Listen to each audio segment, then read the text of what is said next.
एक कढई गरम करा, त्यात चमचा तूप किंवा तेल घाला. शेवई घालून मध्यम आचेवर हलकी सोनेरी होईपर्यंत भाजून घ्या. त्याच कढईत किंवा दुसऱ्या कढईत 2 चमचे तेल गरम करा. तेल गरम झाले की मोहरी, जिरे घाला. मोहरी तडतडली की कढीपत्ता, हिरवी मिरची, कांदा घालून गुलाबी होईपर्यंत परता. हिरवी मिरची मी स्किप केलेली आहे. मी माझ्या मुलांसाठी डिश बनवत असल्यामुळे मी हिरवी मिरची घातली नाही.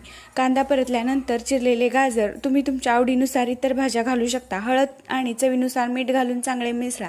आता भाजलेली शेवई घालून मसाल्यांमध्ये चांगली मिसळून घ्या. गरम पाणी घाला. पाणी शेवईच्या वर थोडेसे येईल इतकेच असावे. कढईवर झाकण ठेवून मध्यम आचेवर शेवई शिजेपर्यंत आणि पाणी पूर्णपणे शोषले जाईपर्यंत शिजवा. साधारणपणे 5 ते 7 मिनिटे लागतात. अधूनमधून एकदा हलकेच ढवळून घ्या, जेणेकरून शेवई तळाशी चिटकणार नाही. शेवई शिजल्यावर झाकण काढून 1-2 मिनिटे मोकळी करून घ्या. बारीक चिरलेली कोथिंबीर घालून मिसळा. गरमागरम शेवई उपमा प्लेटमध्ये काढून वरून लिंबाचा रस घालून सर्व्ह करा.